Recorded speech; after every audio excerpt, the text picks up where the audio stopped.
Ustadz. Waalaikumsalam warahmatullah.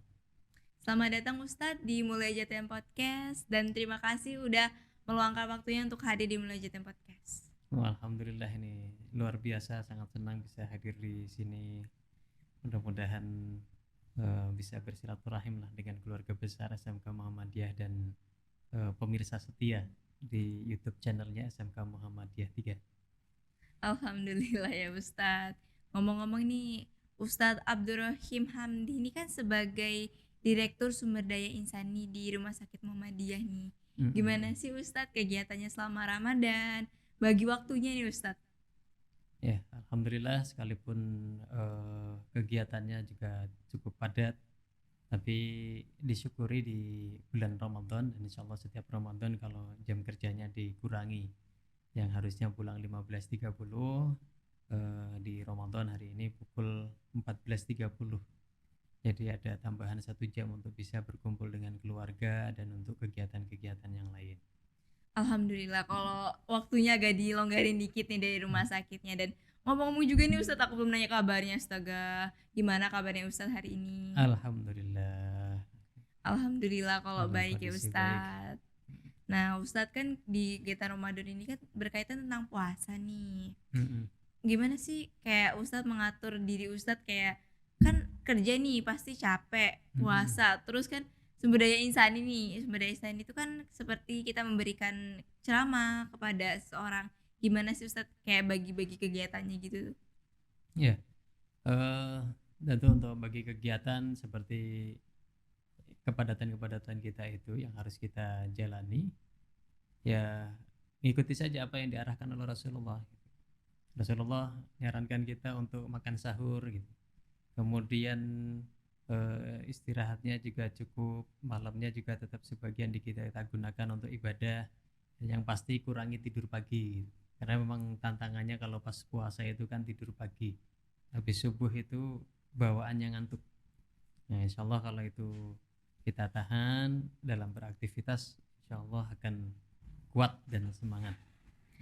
Iya Ustadz, tapi terkadang ya emang sih kalau tidur pagi tuh ya enak Ustadz, karena kan masih ngantuk nih malamnya, mungkin abis belajar juga kan kalau anak-anak sekolah, terus paginya karena nggak sekolah jadi tidur gitu, apalagi kalau minggu Ustadz. Oh iya, makanya kalau belajar itu malah bagusnya pagi, malam itu untuk istirahat, tidurnya jangan kemalaman, sehingga kemudian habis subuh itu bisa digunakan untuk tadarus. Apalagi di bulan Ramadan, target kita minimal kan 1 kali khatam gitu. Nah maka paling baik untuk tadarus kita agar juga sambil menghilangkan rasa kantuk, ya tadarusnya di waktu subuh. Ya baik banget sih Ustadz, bener.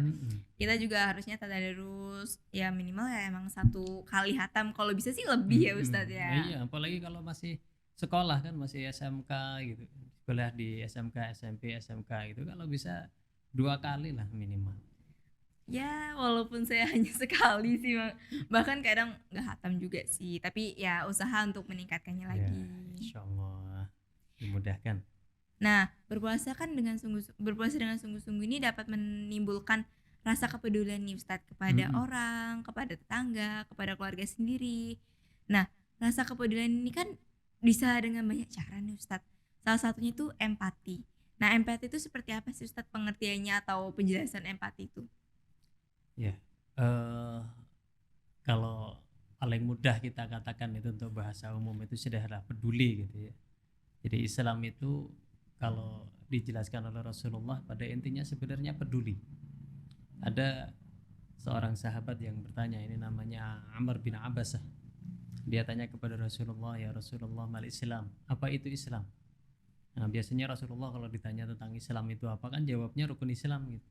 Iya benar. Tapi jawab Rasulullah SAW itu, beliau hanya menjawab al-Islamu tibul kalam wa it'amut ta'am. Islam itu adalah berkata yang baik dan berbagi makanan. Itu kata Rasul.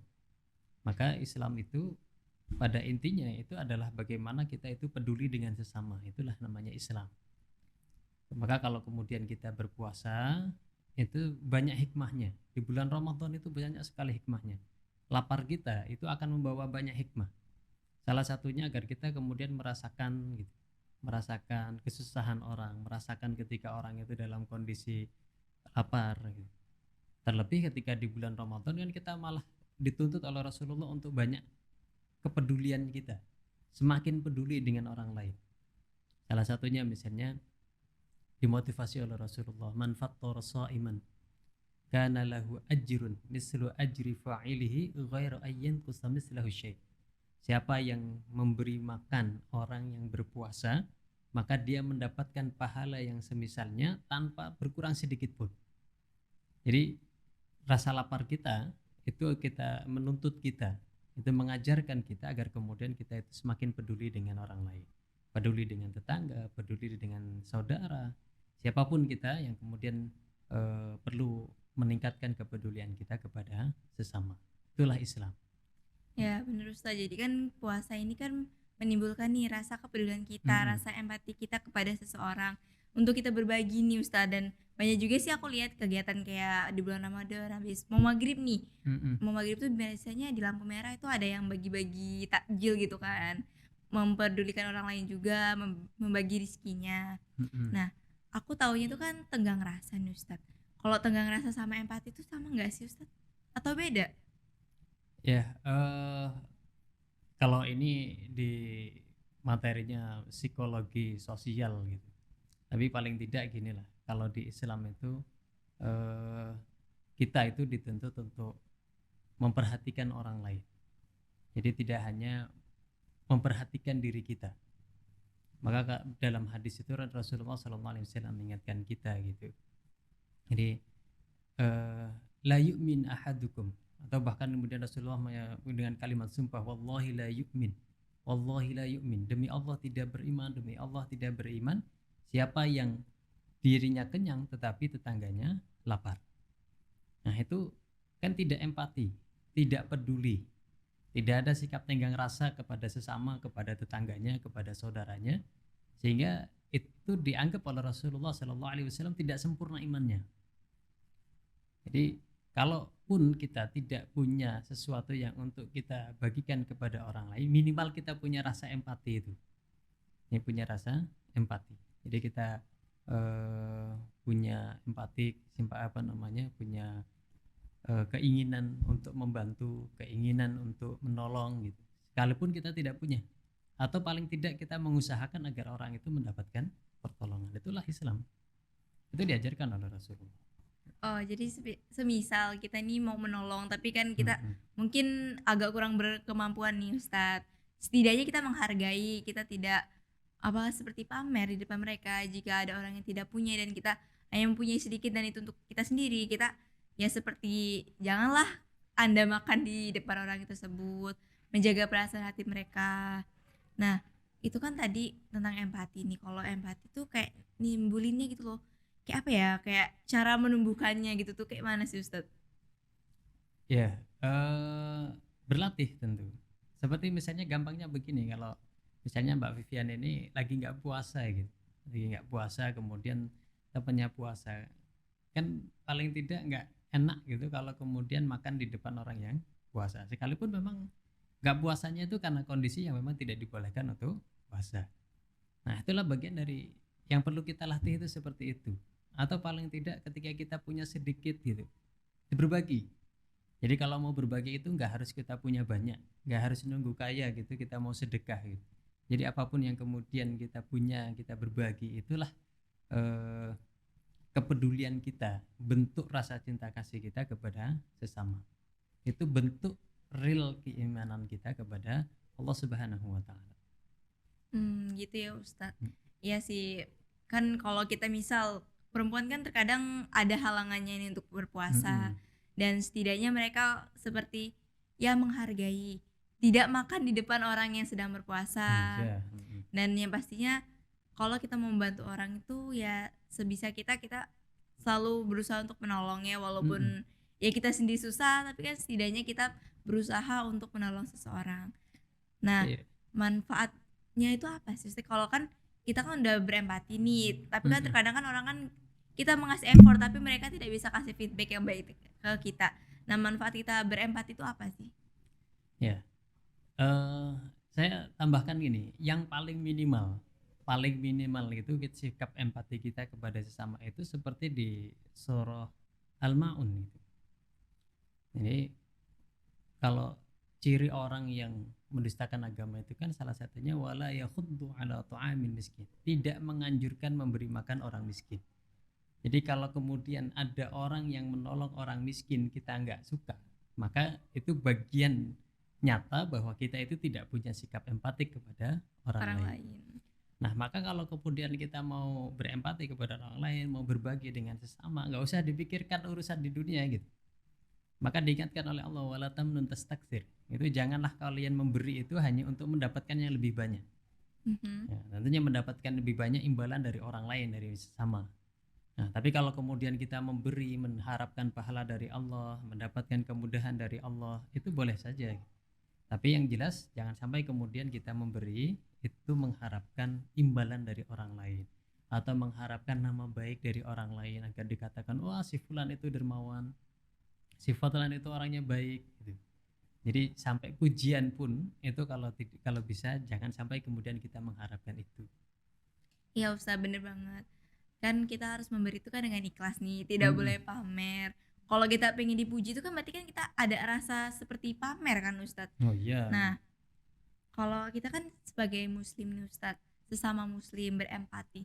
Nah, bagaimana kalau kita berempati kepada non muslim, apakah itu diperbolehkan dan bentuknya itu seperti apa nih? Ya boleh saja.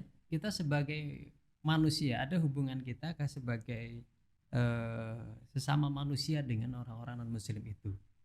Dan Al-Quran bahkan juga dalam hadis-hadis Rasulullah SAW mengajarkan kepada kita kalau memang itu adalah seorang yang memang tidak berbuat zalim kepada kita, tidak menyakiti kita gitu, bukan tidak memusuhi kita, maka boleh saja dan tidak ada larangan kita untuk berbuat baik.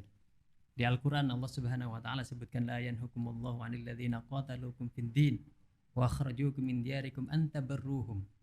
Allah tidak melarang bahkan orang-orang yang telah mengeluarkan kalian dari agama, memusuhi dari rumah kalian, kemudian memusuhi kalian dalam agama itu agar berbuat baik kepada mereka. Nah, ini orang-orang kafir yang kemudian non muslim ya memang ada di sekitar kita. Kalau kemudian kita mau berbuat baik kepada mereka nggak ada masalah. Apalagi kalau kemudian mereka itu termasuk tetangga kita. Jadi kita punya tetangga non muslim ya berbuat baiklah selama batasan-batasan yang memang dibolehkan oleh syariat kita. Ada batasan-batasannya gitu. Ya Ustaz, bener banget. Jadi berarti kita boleh nih Ustaz kayak bersikap empati kepada seseorang. Walaupun dia itu non muslim, kita menjaga solidaritas dan seperti ya kita memberi toleransi kepada mereka gitu kan. Nah, untuk yang terakhir nih Ustaz yang aku pengen nanya ini. Kan kita lagi di bulan Ramadan nih. Gimana sih cara kita biarin lebih empati lagi nih, lebih ditingkatkan lagi empatinya kepada orang lain mau non muslim ataupun bukan? Iya, untuk meningkatkan itu